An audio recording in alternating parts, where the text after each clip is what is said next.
দেখো 11-12-এর রেজাল্টটা কিন্তু পাবলিশ হয়ে গেছে একটা নোটিশের মাধ্যমে, সেটা জানানো হলো এখন 7 তারিখে, 7 নভেম্বর এটা নোটিশটা পাবলিশ হয়েছে।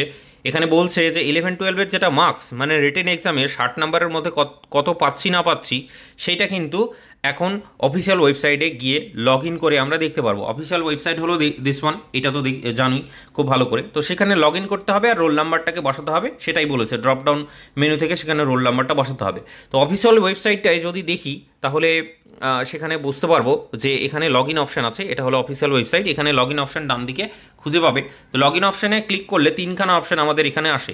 প্রথম যে অপশানটা আছে সেকেন্ড SLST 2025, এখানে লগ ইন যদি করি তাহলে কিন্তু সেখান থেকে রোল নাম্বারটা পুট করলে আমরা নিজের রেজাল্টগুলোকে দেখতে পারবো।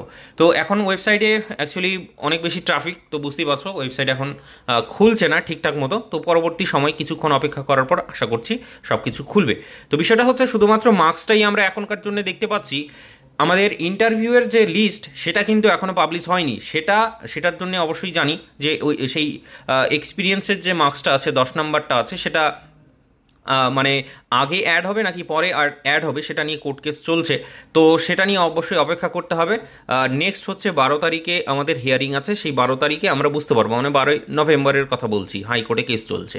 তো তারপরেই সেটা বুঝতে পারবো যে কবে আমাদের ইন্টারভিউয়ের মানে যে লিস্ট আছে সেটা পাবলিশ হবে। তো এটা মূলত শুধুমাত্র মার্কসটাই দেখতে পাবে, এর থেকে বেশি কিছু কিছু কিন্তু দেখা যাবে না। ঠিক আছে, যে পাস করলাম নাকি করলাম না, মেরিটে আসলাম নাকি আসলাম না, কোনো কিছু এখান থেকে ক্লিয়ার হলো না আমাদের। ঠিক আছে, এটা যেমন মাধ্যমিকের রেজাল্ট দেয় ঠিক সেরকম একটা মাধ্যমিকের রেজাল্ট তোমাকে দিয়ে দিল, এবার পাড়া প্রতিবেশীদের এবার শুনিয়ে বাড়াও তুমি।